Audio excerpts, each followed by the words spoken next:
API Sachin वजे की गिरफ्तारी के बाद से कई सवाल उठ रहे हैं।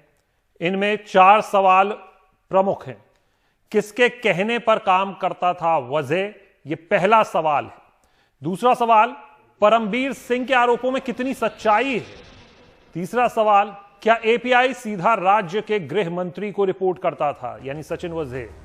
और चौथा सवाल, क्या पुलिस कमिश्नर की जानकारी के बिना काम करता था सचिन वजे? इन सब सवालों के लिहाज से एक रिपोर्ट जो एनडीटीवी के हाथ में लगी है वो बेहद अहम है। मुंबई पुलिस की ये वो रिपोर्ट है जो उसने गृह विभाग को भेजी। रिपोर्ट के मुताबिक गृह विभाग को मुंबई पुलिस की रिपोर्ट जो भेजी गई उसमें सवाल कुछ पूछे गए, जो बातें कुछ कही गई हैं वो ये: सीधे पुलिस कमिश्नर को रिपोर्ट करता था वजे, यानी कि वरिष्ठता, रिपोर्टिंग की जो वरिष्ठता थी उसका पालन नहीं हुआ।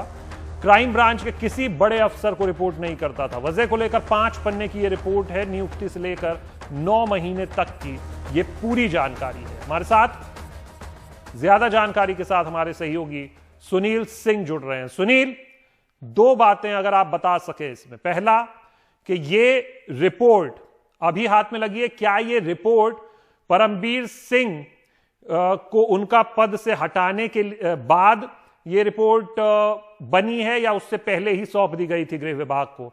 और दूसरा सवाल कि अगर बाद में सौंपी गई है तो कहीं ना कहीं ये सवाल उठते हैं कि जब परमबीर सिंह थे मुंबई पुलिस कमिश्नर तब तक तो ये रिपोर्ट नहीं सौंपी गई और अब ये बाद में ये पूरी रिपोर्ट बनी है और भेजी गई है।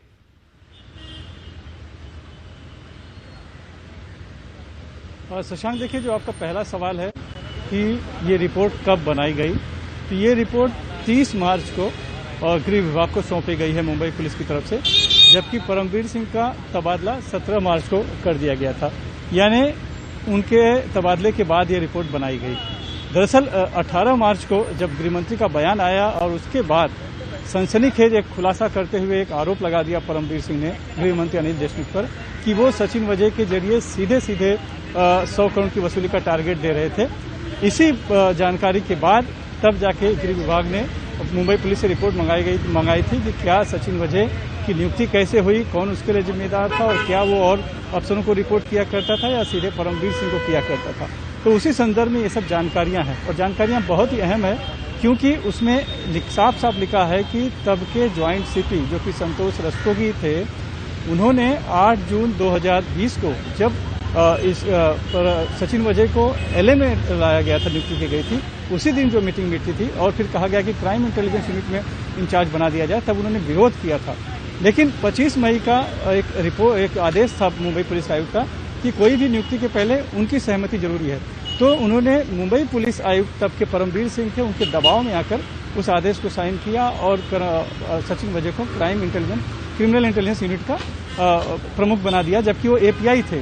कायदे से वो पीआई के पद को, पीआई जो होता है उससे वो पद मिलता है। दूसरी बात ये भी कही गई कि सचिन वजे जो है कि न तो वो एसीपी को, न क्राइम डीसीपी को, न क्राइम एडिशनल सीपी को, न तो क्राइम जॉइंट सीपी को, इन सभी को रिपोर्ट नहीं करता था, बल्कि सीधे मुंबई पुलिस आयुक्त तब के जो थे परमबीर सिंह, उन्हें रिपोर्ट किया करता था और वो भी महत्वपूर्ण ब्रीफिंग में उसे साथ में रखते थे। यहाँ तक कि किसे गिरफ्तार करना है, किससे पूछताछ करनी है, ये सब ब्रीफिंग भी वो परमबीर सिंह सीधे सचिन वजे को दिया करते थे और सचिन वजे बाद में क्राइम ब्रांच के बड़े अफसरों को बताया करता था।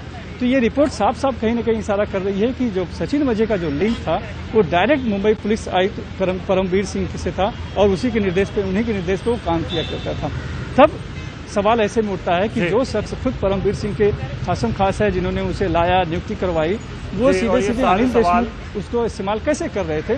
दरअसल उस रिपोर्ट का क्रक्स दूसरा मैं एक लाइन बता दूं आपको कि परमबीर सिंह से लगभग 3.5 घंटे यहाँ पूछताछ हुई एनआईए दफ्तर में। अभी वो चले गए हैं, लेकिन एक पूर्व पुलिस एनकाउंटर प्रदीप शर्मा जो कि शिवसेना के टिकट पे चुनाव भी लड़ चुके हैं, उन्हें यहाँ अभी बुलाया गया है और उनसे पूछताछ चल रही है।